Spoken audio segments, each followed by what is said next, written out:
Friends, நாம இன்னைக்கு பார்க்க போறது என்எம்எஸ் தேர்வில் கேட்கக்கூடிய மேத் பகுதியில் வரக்கூடிய சூழ்நிலை கணக்குகள்ல எண் எழுத்து.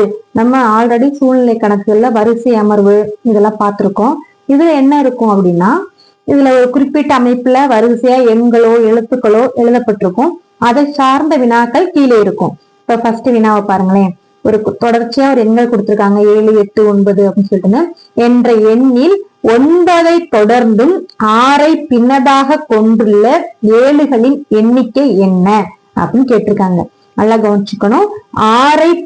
9 தொடர்ந்தும் 6 பின்னதாகவும் கொண்ட ஏழுகளின் எண்ணிக்கை என்ன அப்படின்னு கேட்டிருக்காங்க.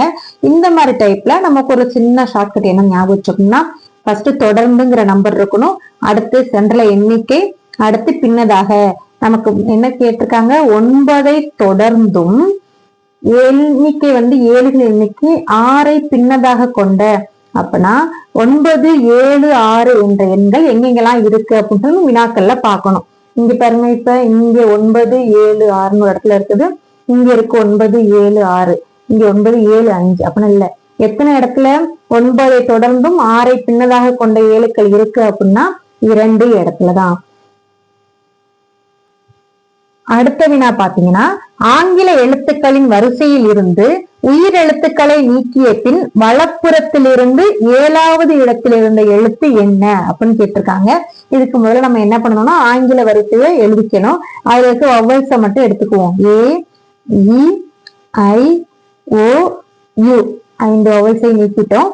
இப்ப வலப்புறத்திலிருந்து அப்படின்னா எப்பொழுதுமே கை வச்சுதான் பார்க்கணும். இது இடதுபுறம், இது வலதுபுறம். இப்ப வலதுபுறத்திலிருந்து என்ன பண்ணணும், ஃபர்ஸ்ட் 7வது இடத்துல இருக்க எண்களை பார்க்கணும். இதான் 1, 2, 3, 4, 5, 6, 7. 7வது இடத்துல உள்ள எழுத்து என்ன அப்படின்னு பார்த்தோம்னா எஸ். இதுதான் இதற்கான விடை. இதே மாதிரி உள்ள பயிற்சிகளை செய்து பாருங்க ஃப்ரெண்ட்ஸ். தேங்க்யூ.